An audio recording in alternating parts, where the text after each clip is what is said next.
This is The Space Shot, episode 349 for April 28th, 2018. Calypso, Discovery, and Tito. I'm John Molnix. I've got a quick shout out to start out today's episode. Happy birthday to my dad. One of my favorite missions launched on this day in 2006. CALIPSO, or the Cloud Aerosol LiDAR and Infrared Pathfinder Satellite Observations Satellite, as well as CloudSat, launched on April 28, 2006. CALIPSO has sensors on board that allow scientists to gather information on the 3D distribution of particles in Earth's atmosphere. CALIPSO and CloudSat are two of the satellites that have been in NASA's so-called A-Train satellite constellation. CloudSat just exited the A-Train a few months ago, back in February of 2018, and it will be continuing its science mission from outside the formation. The latest satellite to join the constellation is NASA's OCO-2, or Orbiting Carbon Observatory 2 satellite. The A-Train allows NASA to coordinate the observations of numerous satellites on the same orbital track. This allows for, quote, near simultaneous observations of a wide variety of parameters to aid the scientific community in advancing our knowledge of Earth system science and applying this knowledge for the benefit of society. With CloudSat moving to a different orbit, there are 5 satellites currently flying in the A-Train: OCO-2, GCOM-W1, Aqua, Calypso, and Aura. I want to talk a little bit about Calypso because its instruments provide an incredibly unique perspective on Earth's atmosphere. The sensors in the spacecraft can detect the 3D distribution of dust and aerosols in our atmosphere. One of the most striking visualizations I've ever seen is of the dust that's transported from the Sahara Desert to the Amazon rainforest. I'm linking to a video in the show notes and on Facebook because it's a great look at some of the critical Earth science that's being conducted by NASA. Calypso was lofted into orbit by a Delta II rocket, a launch vehicle that's going to see its final launch later this year.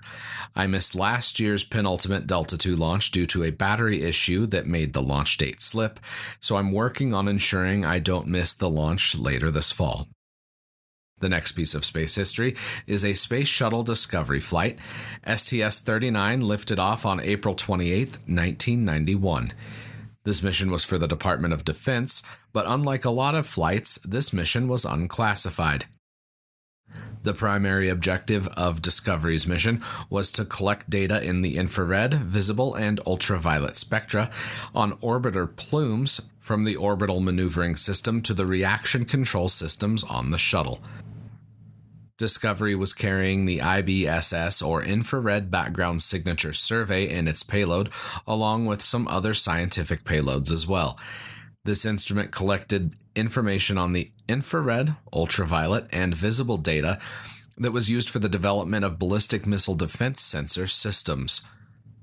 Quote, the phenomena to be observed include orbital maneuvering system and primary reaction control system engine firing exhaust plumes, the orbiter environment, the Earth and its backgrounds, chemicals and gases released into space, and celestial calibration sources. I'm not going to be making any jokes about studying gas in this episode because there's been enough of those made on Twitter in the past couple of days. That was related to an article on how the planet Uranus smells. Yeah, we're not going there. Next up and last for today, Dennis Tito launched into space on a Soyuz capsule on April 28, 2001. He flew into space with 2 veteran cosmonauts. Tito paid in the neighborhood of $20 million to fly on this flight and ended up spending nearly 8 days in space. There's a BBC interview from 2011 with more details on this flight. Give it a read. There are some interesting insights. One of the things that made me a little sad, even though I did laugh a bit, I guess, is that in this article it's mentioned that Virgin Galactic hopes to take people into space in around 2 years' time. Sadly, the 2013 goal of paying customers in space didn't pan out for Virgin Galactic. But hey, it will happen here soon. Optimism, people. When it does happen, I know what's going to be on my list of things I want to experience. I hope all of you have a fantastic rest of your day. I appreciate each and every one of you that listen to the podcast every day. I'd be incredibly grateful if you could share the podcast with your friends and family. Tag one of them and let them know about your favorite episode. I'd also really appreciate it if you could venture into the Apple Podcasts app or your podcast app of choice and leave a review for The Space Shot. A steady stream of reviews helps ensure The Space Shot is more visible in the Apple Podcasts app. As always, the show notes have more information on today's episode. You can hit me up on Instagram and Twitter. Find me at John Molnix. I'm always up to chat. You can also connect with me on Facebook. Just search The Space Shot or check out the links in the show notes and you'll find me. I'm John Molnix, and I'll catch you on the flip side.